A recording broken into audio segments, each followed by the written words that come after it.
Sekarang kita akan melanjutkan nama Allah yang lainnya, nama Allah yang ke-17 dan 18. Jadi gak terasa jilid 1 sudah kita bahas. Ada Al-Ahad, ada Al-Wahid. Artinya kan Maha Esa, tapi ada bedanya sudah kita bahas. Kemudian Ar-Rahman, Ar-Rahim sudah kita bahas. Kemudian Al-Awwal, Al-Awwal, Al-Akhir, yang Maha Pertama dan Maha Akhir. Kemudian Al-Zahir, Al-Batin, yang zahir dan yang batin sudah kita bahas. Kemudian sekarang nomor 17 dan 18. Allah memiliki nama Al-Hafiz dan Al-Hafiz. Yang pertama haknya panjang, Hafiz. Yang kedua yang panjang, fa-nya, Hafiz. Keduanya adalah nama Allah. Dalilnya mana? Untuk Al-Hafiz, Allah menyebutnya ada dalam bentuk mufrad tunggal dan ada dalam bentuk jamak plural. Ya, dalam bentuk tunggal surat Yusuf ayat 46, qala hal amanukum alaihi illa kama amintukum ala akhihi min qabl fallahu khairun hafidha wa huwa arhamur rahimin. Hafiz, fallahu khairun hafidha. Kemudian dalam bentuk plural ada dalam surat Al-Hijr ayat 9, inna nahnu nazzalna dzikra wa inna lahu lahafizun. Wa inna nahnu lahu wa inna lahu lahafizun, plural jamak. Kemudian dalam surat Al-Anbiya ayat 82, wa minasyayatini man yaghusuna lahu wa ya'maluna amalan duna dzalik wa kunna lahum hafizin. Tadi di atasnya hafizun, sekarang hafizin, ya sama saja, dua-duanya jamak. Bedanya yang pertama marfu', kemudian yang kedua mansub, gitu aja bedanya. Ya, yang belajar nahwu tentunya nyambung. Intinya Allah memiliki nama Hafiz. Intinya ini dalil bahwasanya Allah punya nama Hafiz. Ada kalanya dia menyebut dalam bentuk tunggal dan juga dalam bentuk jamak. Sekarang Hafiz, mana dalilnya? Allah punya nama Hafiz, dalilnya mana? Dalam Al-Quran cuma 3 kali. Di dalam Al-Quran cuma 3 kali. Dan Allah menyebut dirinya Hafiz semuanya ketika sedang berbicara tentang perbuatan. Semuanya, 3-tiganya. Ketika menyebut dirinya Hafiz, semuanya berbicara tentang perbuatan. Perbuatan hamba. Yang pertama surat Hud ayat 57. Fa in tawallaw faqad ablaghtukum ma ursiltu bihi ilaikum wa yastakhlifu rabbi qauman ghairakum wa la tadurrunahu syai'a inna rabbi ala kulli syai'in hafiz. Hafiz. Ini Hud 57. Kemudian yang berikutnya surat Saba ayat 20 sampai 21. Walaqad saddaqa alaihim iblisu dhannahu fattaba'uhu illa fariqan minal mu'minin wa ma kana lahu alaihim min sultanin illa lina'lama man yu'minu bil akhirati mimman huwa minha fi syak wa rabbuka ala kulli syai'in hafiz. Ini Saba 20-21. Yang berikutnya surat Asy-Syura ayat 6. Walladzina ittakhadhu min dunihi awliya Allahu hafizun alaihim wa ma anta 'alaihim biwakil. Allah menyatakan hafiz. Walladzina takhadhu min dunihi awliya Allahu hafizun 'alaihim. Hafiz. Jadi 3 kali. Itu dalilnya. Sekarang yang berikutnya kita bahas secara bahasa. Hafiz dan hafiz berasal dari akar kata yang sama, yaitu hafadha. Hafadha, makna yang ada pada seputar kata ini hafadha adalah menjaga, mengikat, menghafal, tidak lupa. Nah, seputar itu makna hafadha. Di dalam edisi bahasa Indonesianya, menghafal, tidak lupa, mengikat, menjaga. Sekarang hafadha nukila ala wazni fa'il, hafiz.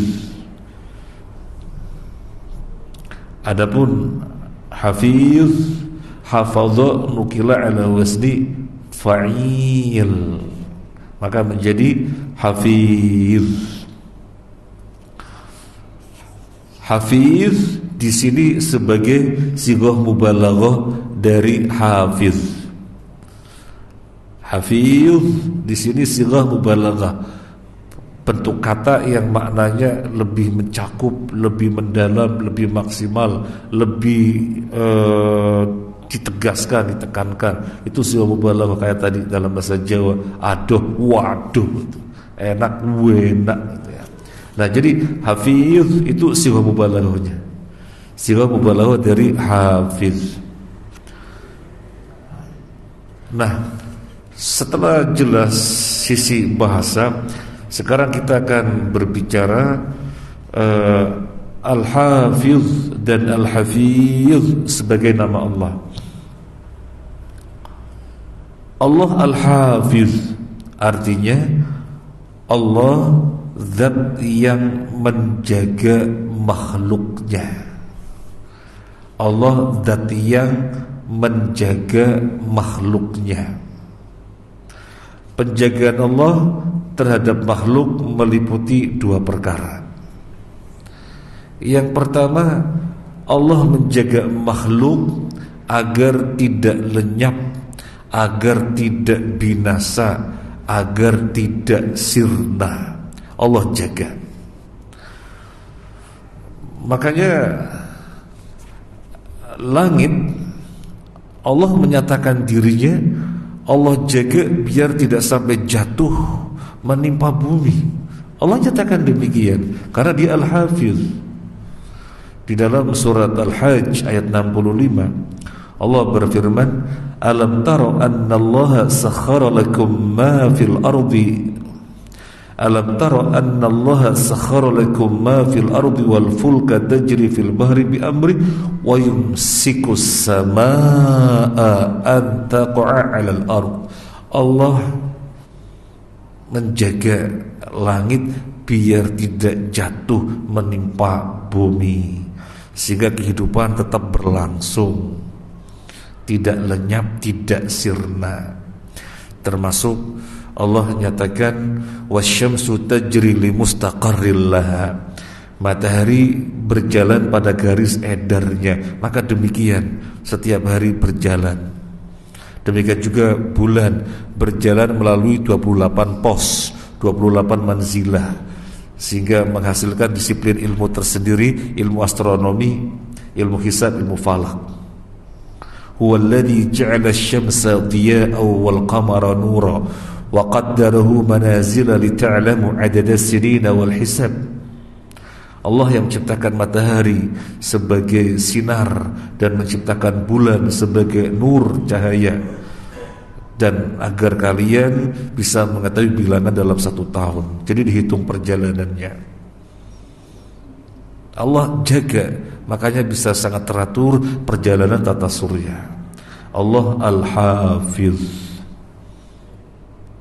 Kemudian penjagaan yang kedua adalah Allah menjaga sesuatu yang tidak seharusnya bercampur agar jangan pernah bercampur. Ini sisi penjagaan makhluk yang kedua. Kalau tadi pertama, sisi penjagaan agar tidak sirna, agar tidak lenyap, agar tidak punah, agar tidak binasa. Yang kedua, Allah menjaga dua hal yang seharusnya tidak bercampur agar jangan pernah bercampur. Allah berfirman di dalam surat An-Nahl ayat 66, wa inna lakum fil an'ami la'ibrah nusqikum mimma fi butunihi min baini farthin wa damin labanan khalisan sa'igan lisyaribin. Dan sungguh pada binatang ternak bagi kalian ada ibrah yang bisa kalian perhatikan. Allah memberi kalian minum berupa apa? Berupa minuman yang dia berasal dari antara kotoran dan darah. Dari antara kotoran dan darah, yaitu labanan, susu khalison yang murni, sa'ighal lisyaribin, sehingga nyaman enak bagi peminumnya. Kenapa nyaman enak bagi peminumnya? Padahal dia mengalir min baini farthin wa damin, dia mengalir dari antara darah dan kotoran. Soalnya Allah Al-Hafiz, menjaga agar tidak pernah mempengaruhi susu, maka tidak pernah bercampur, maka tidak pernah terkontaminasi. Kalau Allah tidak Al-Hafiz, ya gak bisa susu ini murni, khalisa. Allah nyatakan labanan khalisa, susu yang murni, sehingga sa'igan lisyaribin, sehingga enak nyaman untuk diminum. Gak bisa kalau Allah gak jaga, akan tercampur, akan terkontaminasi. Soalnya keluarnya dari antara kotoran dan darah itu. Ini penjagaan makhluk,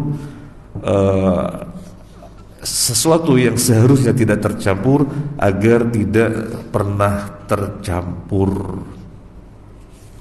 Nah, itu makna dari nama Allah Al-Hafiz. Sekarang Al-Hafiz.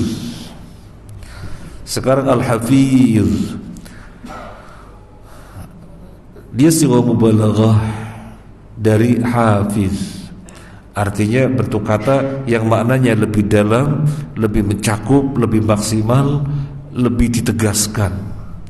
Maka al-hafiz bukan sekedar menjaga makhluk yang sifatnya konkret, tapi lebih dari itu, Allah menjaga perbuatan-perbuatan makhluk.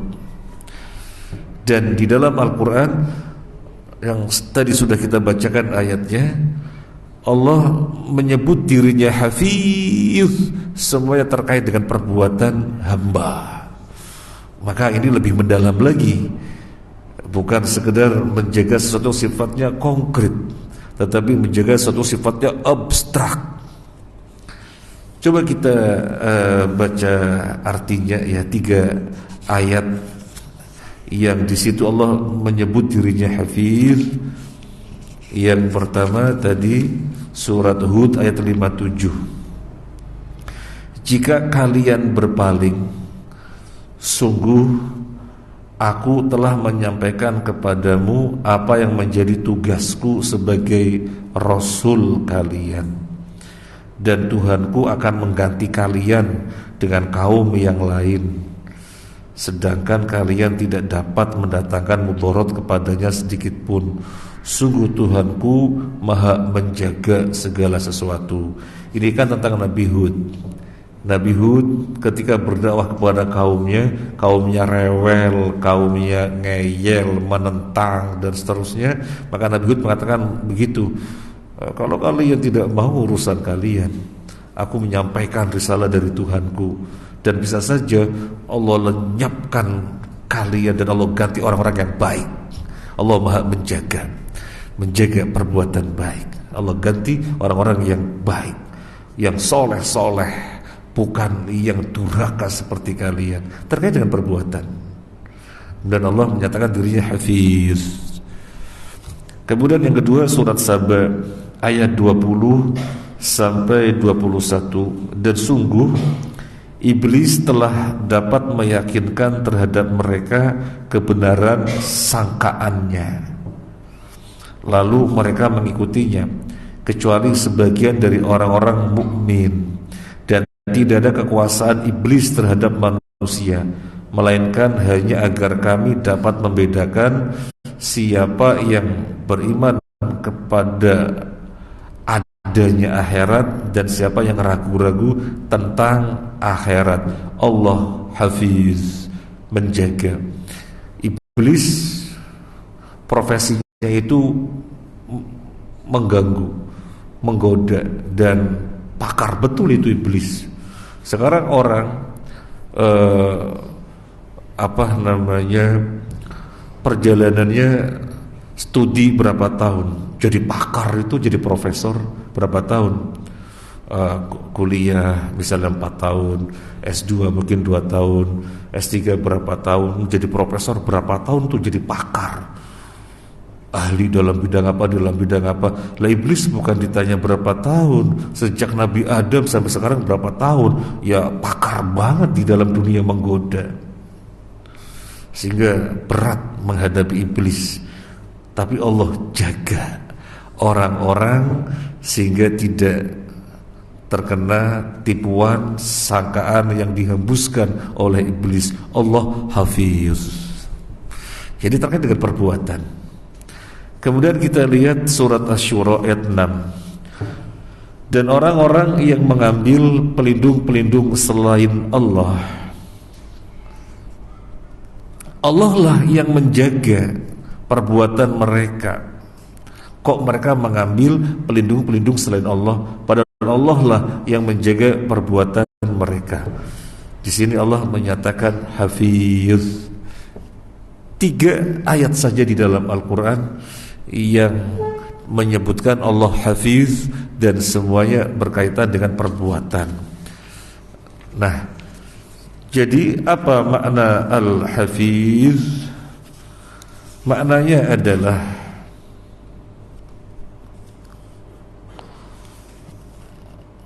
yang pertama, Allah menjaga perbuatan hamba sehingga di akhirat nanti hamba melihatnya semuanya tercatat, tidak ada yang terlewatkan satupun. Wa ma kana rabbuka nasiya, dan Tuhanmu tidak lupa. Bagaimana Allah menjaga perbuatan-perbuatan hamba sehingga di akhirat nanti semuanya disodorkan, nggak ada yang ketinggalan, sampai orang-orang pendosa ketakutan luar biasa. Dalam surat Al-Kahfi Allah berfirman, wa wudi'al kitab fataral mujrimina mushfiqina mimma fihi wa yaquluna ya waylatana ma li hadzal kitab la yughadiru saghiratan wala kabiratan illa ahsaha wa wajadu ma'amilu hadira wa la yadhlimu rabbuka ahada.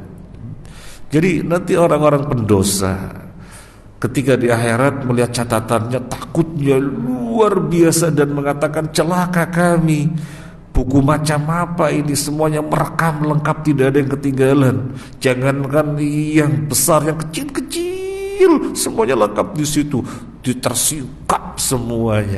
Nah, Allah Al-Hafiz menjaga perbuatan sehingga tidak ada terlewatkan, perbuatannya orang mukmin dan juga perbuatannya orang kafir. Bagaimana demikian? Allah dengan kekuasaannya menugaskan malaikat,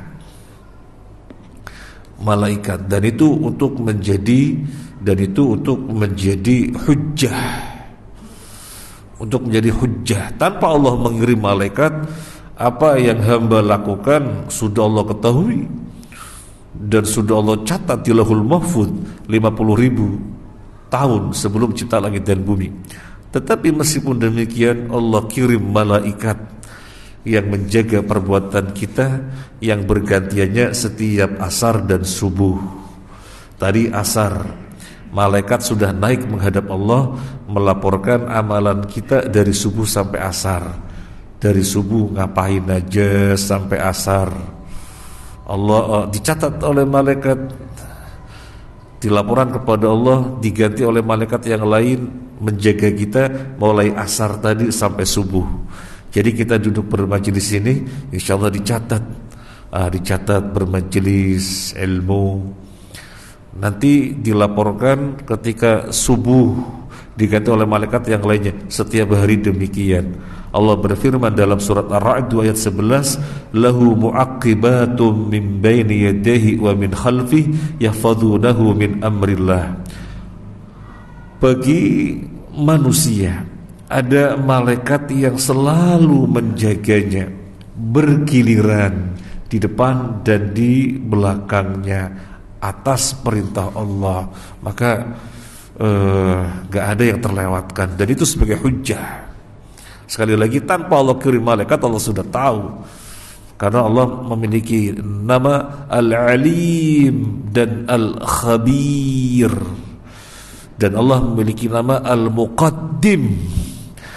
Maka semuanya sudah Allah catat sebelum segala sesuatunya. Allah tahu persis dan Allah catat. Tetapi Allah kirim malaikat sebagai hujjah, bahwa setiap hari malaikat bersama kita mencatat apa yang kita perbuat setiap hari. Dan Allah mengetahui kita sampai pada apa yang dibisikkan oleh jiwa kita. Walaqad khalaqnal insana wa na'lamu ma tuwaswisu bihi nafsuhu wa nahnu aqrabu ilaihi min hablil warid. Dan kami telah menciptakan manusia dan kami mengetahui apa yang dibisikkan oleh jiwanya, dan kami lebih dekat kepada manusia daripada urat lehernya. Urat leher dengan kita dekat apa enggak? Ya enggak ditanya, urat leher bagian dari kita kok. Tapi Allah menyatakan lebih dekat kepada manusia daripada urat lehernya. Artinya apapun yang terjadi pada manusia, serinci-rincinya, sekecil-kecilnya, Allah tahu persis semuanya. Maka enggak ada yang terlewatkan, nanti akan disodorkan kepada kita pada hari kiamat. Allah Al-Hafiz, Allah zat yang menjaga. Penjagaan yang bukan sekedar perkara-perkara yang konkret, tetapi lebih dari itu perkara-perkara yang sifatnya abstrak, perbuatan manusia dan yang lain-lainnya. Intinya terkait dengan perbuatan. Makanya kita bisa berdoa kepada Allah Azza wa Jalla dengan memanggil Dia Al-Hafiz. Ketika kita pengen dijaga keistiqomahan kita, Allahumma innaka anta al-hafiz ihfad lana al-istiqamah. Kita pengen dijaga hafalan Al-Quran kita, karena menghafalnya itu berat, murojaahnya lebih berat lagi.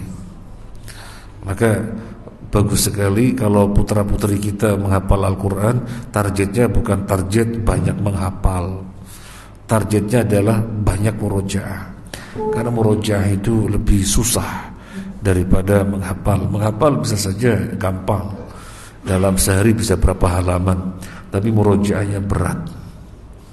Nah, kita pernah dulu ada santri kalong, santri non asrama maksudnya, santri non asrama. Dia hafal Al-Quran di Kediri, kemudian bergabung di sini. Dia bilang, saya ini ungkapan dia, saya ini hampir bunuh diri, nggak kuat murojaahnya, karena dia merasa sudah hafal sebenarnya 30 juz, kok banyak kabur-kabur, ulanginya susah, saya hampir bunuh diri. Jadi memang murojaah itu berat, ya. Maka kita panggil nama Allah agar menjaga hafalan kita. Allahumma innaka antal hafiz ihfad lana hifdhu kalamika al-Quran. Hafalan kalimatmu yaitu Al-Quran. Ihfad lana hifdhu kalamika fi sudurina, dan seterusnya. Jadi intinya panggil nama Allah Al-Hafiz, zat yang menjaga segala-galanya. Kemudian dari nama ini juga kita mentadabburi, kita baca yang kita tulis. Kita tentu ingin dijaga oleh Allah pada semua yang merupakan kemaslahatan kita, baik di dunia berupa rezeki, kesehatan, kehormatan, keamanan, kenyamanan, dan lain-lain. Termasuk kemaslahatan ukhrawi, salat, puasa, zakat, hafalan Quran, haji, umroh, zikir, dan lain-lain, agar semuanya Allah jaga, sehingga kita bisa mengistiqomainya, menunaikannya dengan maksimal, bukan sekedar bari minad dhimmah, bukan sekedar gugur kewajiban, tapi melakukannya dengan maksimal. Minta Allah zat yang menjaga amalan, zat yang menjaga perbuatan. Itu kan sisi doa. Itu sisi doa. Nah, sisi doa itu harus dibarengi dengan upaya. Apa upayanya? Nabi SAW bersabda, ihfadillah yahfazka. Dan ini nasihat Nabi untuk Ibnu Abbas ketika masih kecil, dibonceng di kendaraannya sambil dinasihatin, ihfadillah yahfazka, jaga Allah, niscaya Allah menjaga kamu. Syekh Utsaimin rahimahullah ta'ala menjelaskan tentang sabda Nabi ini, ihfadillah yahfazka, jagalah Allah, niscaya Allah menjaga kamu. Allah menjaga kita apanya? Dan apa maksud kita menjaga Allah? Yang dimaksud kita menjaga Allah adalah menjaga syariatnya. Mana yang merupakan perintahnya, kerjakan. Mana yang merupakan larangannya, tinggalkan. Mana seluruh ketetapannya, diperhatikan. Agungkan syiar-syiar Allah. Itu namanya menjaga Allah. Kalau Anda melakukan demikian, kata Syekh Utsaimin, maka Allah akan menjaga Anda. Menjaga apanya? Beliau mengatakan menjaga keseluruhannya. Yo kesehatannya, yo hartanya, yo kehormatannya, dan yang lain-lainnya, seluruh kemaslahatan dunia dan akhirat Allah jaga. Itu balasan dari Allah kalau Anda menjaga Allah. Nah, makanya kita berusaha untuk mengagungkan syiar-syiar Allah. Hasilnya nanti Allah akan menjaga kita. Hasilnya nanti Allah akan menjaga kita. Menjaga apapun untuk kemaslahatan dunia dan akhirat. Ini kan klop senada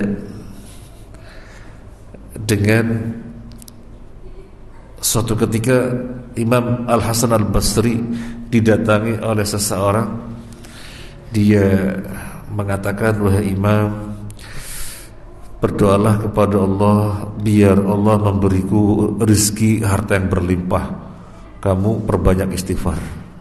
Datang lagi kepada beliau, wahai Imam, berdoalah kepada Allah biar kebunku hasilnya berlimpah, tidak kekeringan, tidak mati. Banyaklah beristighfar kepada Allah. Ada yang datang lagi, wahai Imam, berdoalah kepada Allah biar aku dikasih anak, aku belum punya anak. Beristighfarlah, banyak istighfar kepada Allah. Dan yang lain-lainnya, orang yang sharing tentang permasalahan dijawab hanya banyak istighfar, banyak istighfar. Sehingga ada seseorang yang bertanya, wahai Imam, semua orang menyampaikan perkara yang berbeda-beda, tetapi engkau menjawab dengan satu, istighfar. Apa jawaban beliau?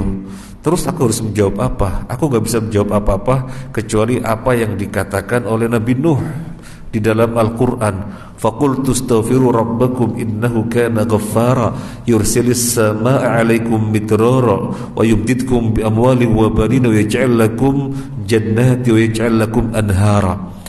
Aku katakan kepada kalian, beristighfarlah kepada Allah Dia itu Maha Pengampun. Niscaya Allah akan turunkan hujan yang lebat untuk kalian dan memperbanyak harta kalian, kemudian menjadikan untuk kalian kebun-kebun dan menjadikan untuk kalian sungai-sungai. Istighfar, jaga, ini syiar, jaga. Allah pun akan menjaga kalian rizkinya dan yang lain-lainnya. Jadi kalau kita menjaga syariat Allah, mengagungkan syiar-syiar, Allah pun menjaga kita. Menjaga apapun terkait kemaslahatan dunia dan akhirat. Allah Al-Hafiz dan Allah Al-Hafiz. Ini bisa kita sampaikan, semoga bermanfaat. Terima kasih atas kebersamaannya. Mohon maaf atas hal-hal yang kurang berkenan. Subhanakallahumma wa bihamdika asyhadu an la ilaha illa anta astaghfiruka wa atubu ilaik. Assalamualaikum warahmatullahi wabarakatuh.